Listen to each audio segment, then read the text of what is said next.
अगला फिर हमारा प्रश्न श्लोकांशा नाम श्लोकांश मेलनम कुरुते। श्लोकों के अंशों को श्लोकों के साथ जो है मिलान करें। देखिए पहला दिया हुआ है प्रश्न संख्या 6, श्लोकों को मिलाना। ठीक है, पहला दिया हुआ है ते मर्त्यलोके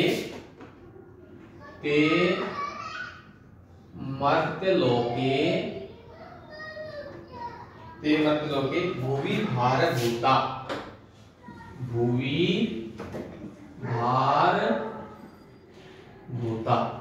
ते मृत्युलोके भुवि भारभूता। और इसके साथ जो है दूसरा अंश क्या आ जाएगा, मनुष्य रूपेण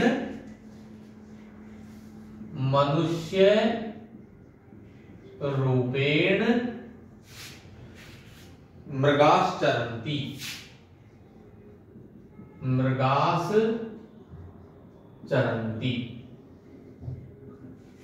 ठीक है, एक अंश ये हो गया और दूसरा अंश ये हो गया। ठीक है, फिर है दूसरा अंश, कैसा है, अध्यैव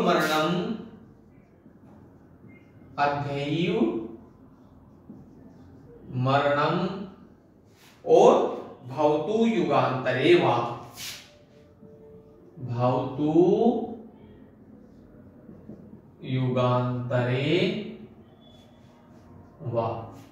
ठीक है, और इसका अंश जो है कौन सा है, न्यायात पथे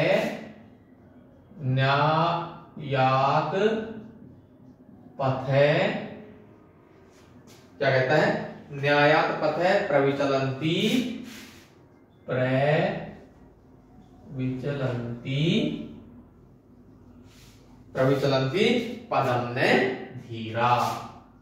पदम ने धीरा।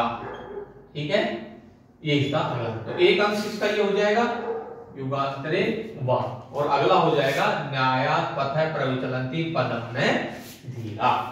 फिर है तीसरा श्लोकांश, संतोष एव पुरुषस्य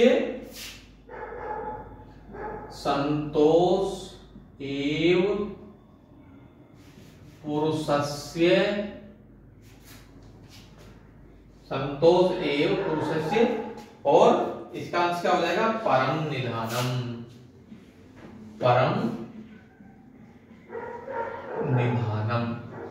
ठीक है, तो इसका एक अंश तो ये हो गया और इसका दूसरा अंश क्या हो जाएगा, परम निधानम।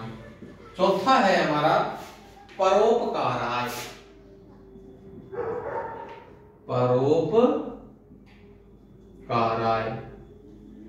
ठीक है, और परोपकाराय का दूसरा अंश क्या हो जाएगा, सताम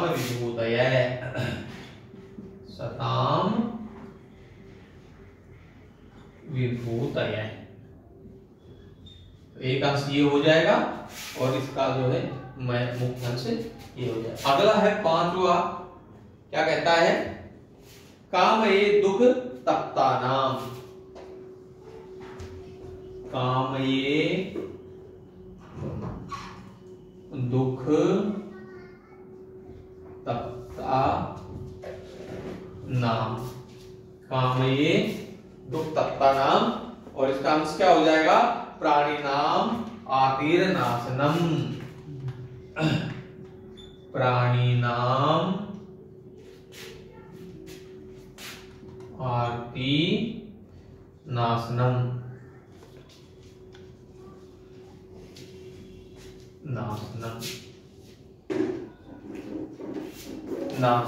ठीक है, पांचवा होगा छठा, क्षीयन्ते अखिल भूषणानि।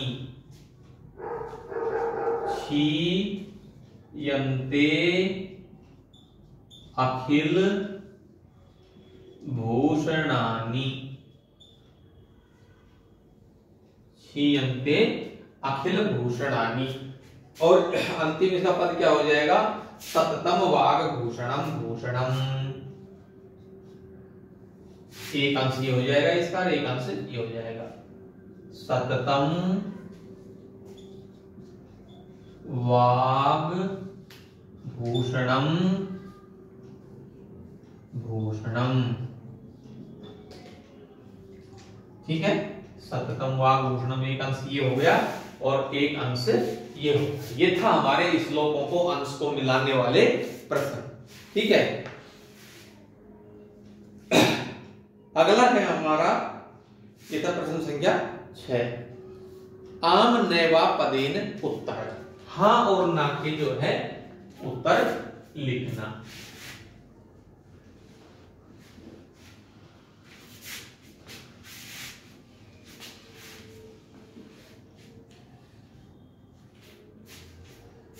आम ने में उत्तर लिखना। ठीक है, प्रश्न संख्या 7। इन प्रश्नों के उत्तर जो है वो हमको केवल जो है हाँ और ना में ही लिखने हैं। ठीक है, तो पहला प्रश्न है, पहला प्रश्न क्या कहता है,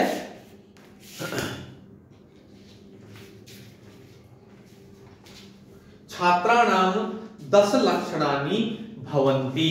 इस पाठ के अंदर जो है छात्रों के कितने लक्षण बताए गए हैं, इसमें पूछा कहा है छात्राणाम 10 लक्षणानि भवन्ति।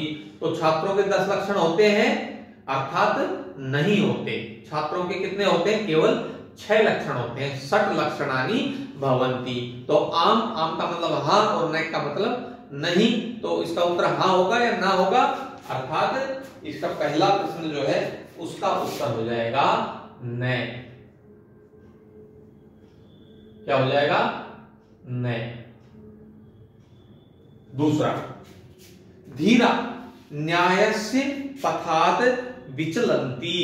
धीर पुरुष जो होते हैं, गंभीर पुरुष जो होते हैं, जो महान पुरुष होते हैं, वो न्याय करते समय या न्याय के पथ से विचलित हो जाते हैं। क्या इसमें ऐसा आया है, अर्थात न्याय धीरा न्यायात पथात न प्रविचलन्ति, अर्थात इसके अंदर उत्तर में क्या आ जाएगा, ना। तीसरा कहता है वाणी एव जनस्य आभूषणम अस्ति। बिल्कुल सही बात है कि वाणी जो होती है वो मनुष्य का आभूषण होती है। तो क्या हो जाएगा इसमें, आम। वाणी जो होती है वो मनुष्य का आभूषण होती है, शोभा बढ़ाने वाली होती। कवि स्वर्गस्य राज्यस्य च कामनाम करोति। कवि जो है स्वर्ग के राज्य की कामना करता है, अर्थात नहीं करता। तो यह वाक्य गलत है, न।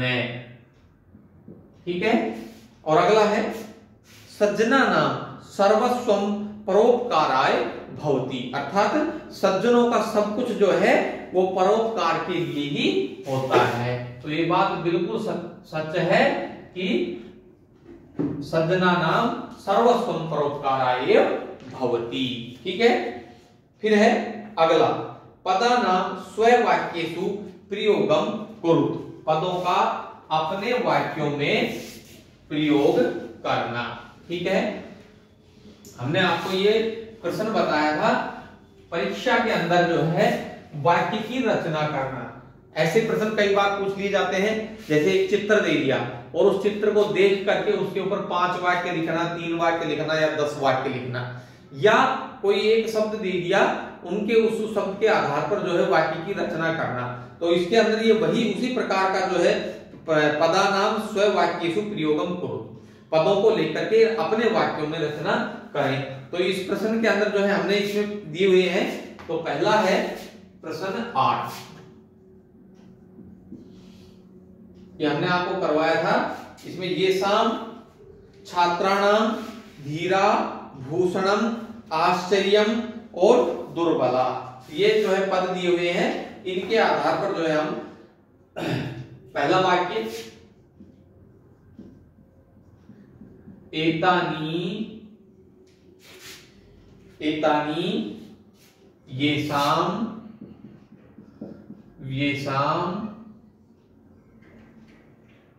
पुस्तकानि एतानि येषां पुस्तकानि सन्ति सन्ति ते क्या आ जाएगा विन्दन्तु।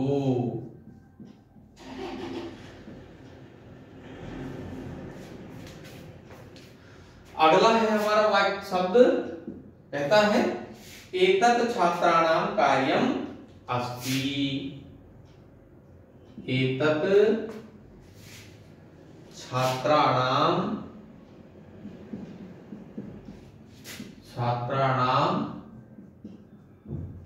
कार्यम् अस्ति। फिर है तीसरा शब्द है हमारा ये सत्यम न त्यजन्ति ते धीरा सन्ति। ये सत्यम न त्यजन्ति ते धीरा सन्ति। तो सत्य को त्याग नहीं करते हैं, सत्य को नहीं त्यागते वो धीर पुरुष होते हैं। फिर है मधुरावाणी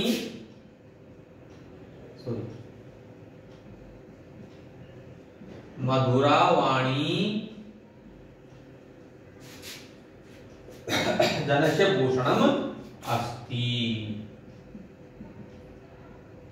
जनस्य भूषणम् अस्ति। मधुर वाणी जो होती है वो लोगों का आभूषण होती है। अगला है शब्द वृक्ष वदति आश्चर्यम। कहता है वृक्ष वदति। ये तो एक ऐसी बात है, वृक्ष बोलता है, ये बहुत ही आश्चर्यम। वृक्ष बोलता है, बहुत आश्चर्य की बात है। क्या कभी वृक्ष बोलता है? छठा दुर्बलाः बलशालिने भवन्तु। और अंतिम क्या कहता है? जो दुर्बल होते हैं, दुर्बलाः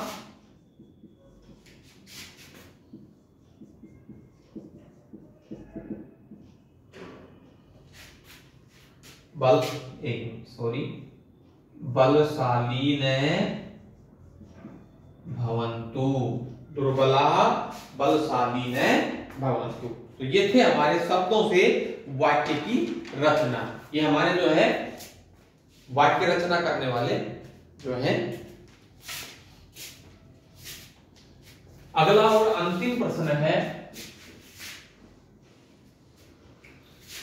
संस्कृत में वाक्यों का अनुवाद करना। संस्कृतेन अनुवादम कुरु। प्रश्न संख्या 9। संस्कृत में अनुवाद करना। पहला, ये हिंदी से संस्कृत में अनुवाद करने वाले प्रश्न है।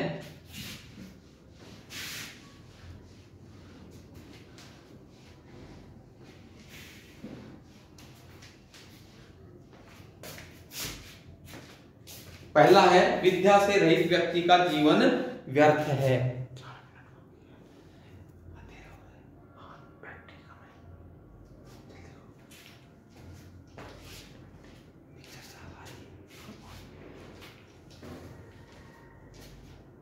क्या कहता है? विद्या से रहित व्यक्ति का जीवन व्यर्थ है। तो क्या हो जाएगा? विद्या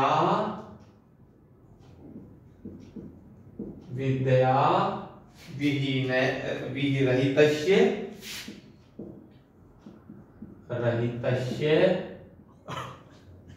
रहित व्यक्ति का जीवन व्यर्थ है। जनस्य जीवनम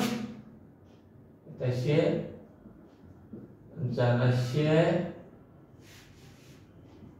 जीवनम वृथा। विद्या से रहित मनुष्य का जीवन व्यर्थ है। अगला है, कहता है महापुरुष के 10 लक्षण हैं। तो महापुरुषस्य एतानि, महापुरुष के 10 लक्षण हैं, 10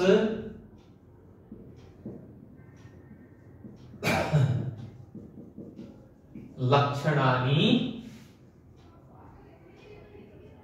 सन्ति। महापुरुष के 10 लक्षण हैं। ठीक है, फिर अगला है संतुलित भोजन से हम स्वस्थ रहते हैं। तो संतुलितेन भोजनेन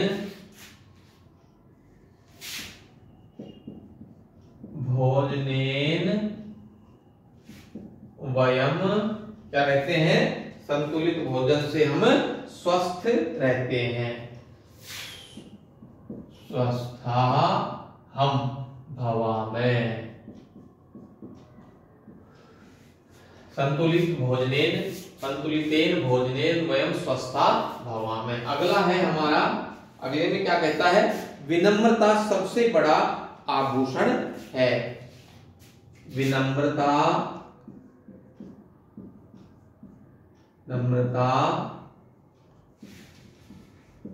महत्तमम् आभूषणम्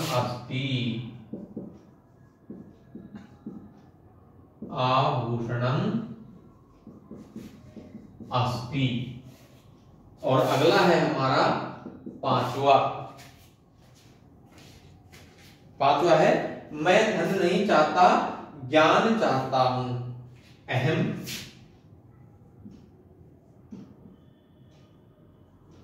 धनम न इच्छामि या वांछामि,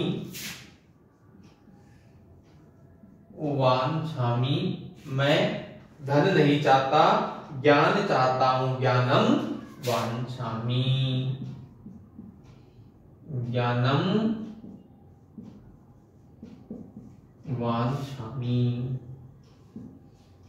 अहम धनम न वांछामि, ज्ञानम वांछामि। ठीक है, 5।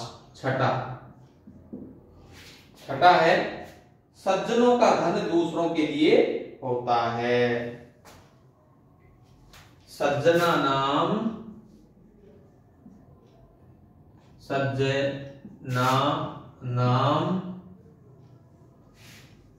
धनम परिभ्य भवति। सज्जना नाम धनम परिभ्य भवति।